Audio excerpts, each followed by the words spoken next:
worked all year to get to this spot right here, man. Yep. We knew we had to earn this for the next one. Yep. But you guys know this isn't the one we set out to get, right? Yes, sir. All right, we didn't set out to get this one. A hell of accomplishment by everyone in here. That was as cool of a game as I've been a part of, man. Enjoy tonight, enjoy each other. All right, guys, but the starting to finishing our goals the right way, it starts tomorrow. Yeah. This whole first week is the biggest jump you can get on that team, all right? Yeah. People have been there before. It's hectic as can be when we get down there. Yeah. I haven't made the whole schedule up yet, but you get and then we'll head out to Miami on Sunday, all right, guys? Hey, guys, hell of a deal, man. Love and appreciate you all, man. This is great. All right, turn the music on. Let's get partying. Kyle Shanahan, coach of the 49ers, in the locker room after the 37-20 victory over the Green Bay Packers that has put Shanahan and the 49ers in the Super Bowl. The 49ers going for their first Super Bowl victory in 25 years, back in the stadium where they won their last one, Chris. And look, I will admit, I was wrong. I underestimated how big, strong, and fast and physical the 49ers would be with a running game that could not be stopped. The Vikings couldn't stop it in the second half last week. The Packers couldn't stop it at all. So much so that Raheem Mostert had the most rushing yards of any 49ers player ever, and Jimmy Garoppolo threw 8 passes in the whole game. Yeah, I mean, it's remarkable. You know, we started out the season in Chicago, doing Green Bay, Chicago, right? We were really impressed with what we saw in person by Green Bay. We went, wow, they're a good-looking team. I know we went last week and saw the 49ers play the Vikings, and I went, wow. This is an amazing-looking team, and you just mentioned it. I think that's really what it is. First off, it's a credit to Kyle Shanahan, John Lynch, what they built there in San Francisco. A lot of big, really aggressive people who just have no hesitation in their game, their physicality. They throw their bodies around with just reckless abandon, and that shows. And then you add that to a schematical genius in Kyle Shanahan on the offensive side of the ball, and you get a steamroll session for an NFC Championship Game, and I think that's what jumps out. I mean, you're right, Garoppolo didn't have to do anything, but everybody else was hitting on all cylinders to where they just whooped the crap out of the Green Bay Packers. Yes, and the 49ers will be in the Super Bowl for the 7th time, going for win number 6, matching the Patriots and the Steelers if they pulled it off. They've yet to trail in the postseason after rolling over the Vikings and the Packers. And, Chris, I talked about this last hour. Yeah. Think of how different it could have been for the 49ers if Jacob Hollister gains 2 more inches. Yeah, if Dre right. Greenlaw doesn't break off from that zone that he was covering to his left and push back to the right to get to Hollister and keep him out of the end zone. 49ers would have been the 5 seed with no time off, on the road, having to do it the hard way. I don't think we'd be talking about them today if Jacob Hollister gets that extra 2 inches with the football. And here we are, 49ers, logging down the 1 seed, taking care of the Vikings, taking care of the Packers. And it really was never in doubt yesterday. Never. There was a moment in the second half where the Packers made it a little interesting. But the thing is, you can start scoring points, but you can't stop the 49ers when you're running. And this is look, this is what makes a coach a genius. You're not trying to outsmart yourself or anyone else. You're not trying to show off. You just find something that works. And even if it's not flashy, even if it's not fun because the ball's not soaring through the air, it works and you win. And winning is fun. And they've got that formula where it's amazing. I was rattling off Super Bowl 7 stats last hour. Bob Greasy, 8 for 11 in Super Bowl 7. Yeah, right. And we'd look at that today and say, my God, that's a joke. 6 for 8 was Garoppolo yesterday. Well, I mean, this has been a little bit of the theme of the playoffs. I mean, you know, with Ryan Tannehill and the Titans, they won 2 games with him, you know, basically throwing the ball 10 times a game. So when you dominate the line of scrimmage that way on the offensive side of the ball, you have weapons that are very versatile, like a Deebo Samuel, who can run the ball. And then the creativity of Shanahan's run game, it's just off the charts. I mean, that's what we saw yesterday. We saw the pinnacle of a team that not only has great talent and great talent focused on making the run game good, but then a coach who's just an outside-the-box thinker. And it's just one great play after another. I mean, I've never seen anything like it. It's an 8-yard run. It's a 10-yard run. It's a 5-yard run. It's a 12-yard run. I mean, they just rip them off back and forth. And then you get over to the defensive side of the ball, and it goes back to a formula we talk about all the time, Mike, when you want to play great quarterbacks or any great team. they can get there with 4 people.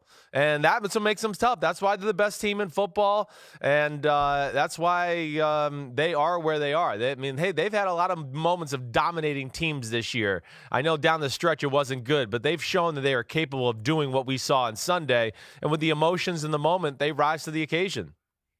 And how about Raheem Mostert? Yeah. Cut by 6 other teams. And, when they used to show the guy getting cut on Hard Knocks, and I'm glad they don't anymore. That's a very private, personal moment that shouldn't be displayed to the world. But you see these guys who get ushered out, and you'll wonder, Chris, at what point do they just give it up? Like, how many times do you have to be cut before you say, okay, that's it, I get it, this isn't for me? And the answer is, it's more than 6. I don't know what the number is, but it's more than 6 because Raheem Mostert has shown you can still have success in the NFL if you have persistence, if you have perseverance, and if you develop a willingness to embrace the adversity, embrace the rejection, and use it as fuel. And I want to read something he said yesterday because I think this is great for anybody who's going through any type of adversity in their lives and is trying to get to somewhere that they just can't get, and they keep having the door slammed in their face. Look at Raheem Mostert and find that will to keep knocking on the door and don't give up in your pursuit. He said back in 2015 when he was with the Browns, his wife is from Cleveland. We thought we had something in the bag. He made the roster, and then the next day, after making it to the 53-man roster, he got cut. And having me go through that, it made me stronger. I got immune to being cut, he said, and I wanted to show the world what I can do. And honestly, it was just one of those things where I really had to talk with my wife, and I was saying, what do you think should happen after that cut? And she said, if you love your job, if you love this sport, you will do anything for it. And if you love what you do anything for it. And that was my philosophy from here on out. That applies to anything, folks. Anything that you want to do. If you love it, you keep throwing yourself into it. You don't take no for an answer. You don't take rejection, and you keep going. And Raheem Mostert, 220 yards yesterday. They asked him after the game, when did you last rush for 220 yards? He said 30 minutes ago. They said before that, he said never. He had never had a day like yesterday. What a day to have it, Chris. Like an amazing day, and again, I remember, watching them in preseason games in Cleveland and Indianapolis and seeing the talent, right? But here was a guy that, got caught up with some of the politics of, football team and, yes, lost, to other low men on the roster, totem pole, whatever it may be. But he gets to a place that his skill set really fits the style of the head coach. And then again, this goes back to Shanahan and what we see on the field. One thing I know that when I've ever talked to Kyle about scouting players and things like that, he wants players with no hesitation in their game.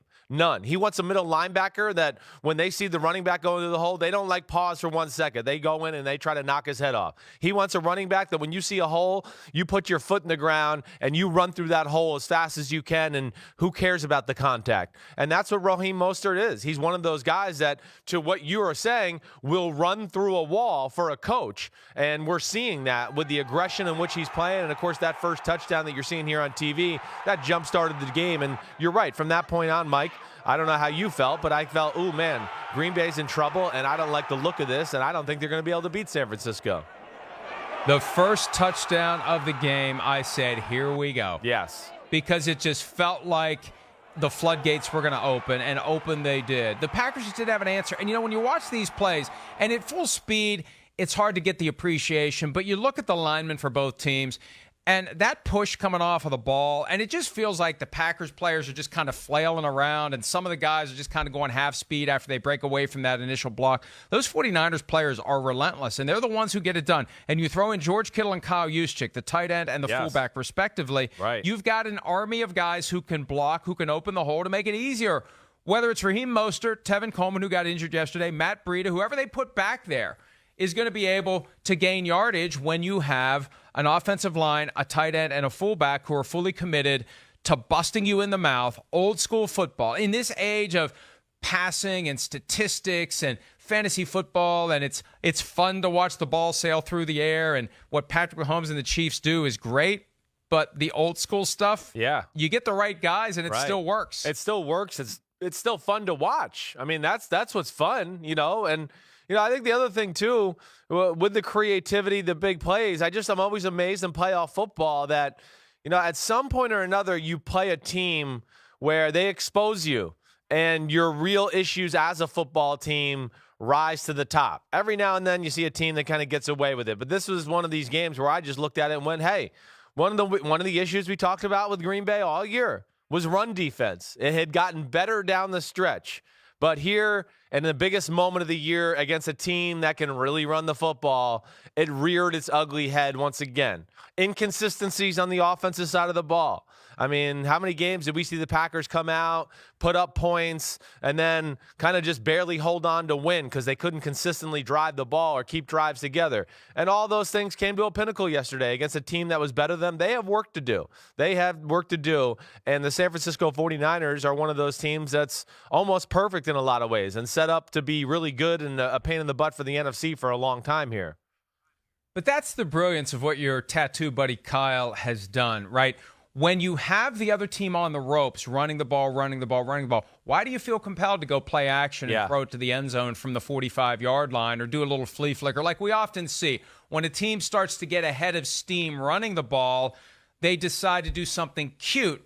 But you don't need to. They can't stop you. And the more you're able to do it, the more it demoralizes that defense to the point where it's pointless. Yeah. Right? It didn't matter how many times the Packers were going to drive down the field and score in the third and fourth quarter yesterday when they finally woke up offensively, because they were never going to be able to slow down that offense because it was good old-fashioned. Our guys are bigger, stronger, and more determined than your guys. It's just that simple, and they made it work. Well, it goes back to the old saying, Mike. We talk about this a lot with great football teams, right? You got to be great at something. What is your identity?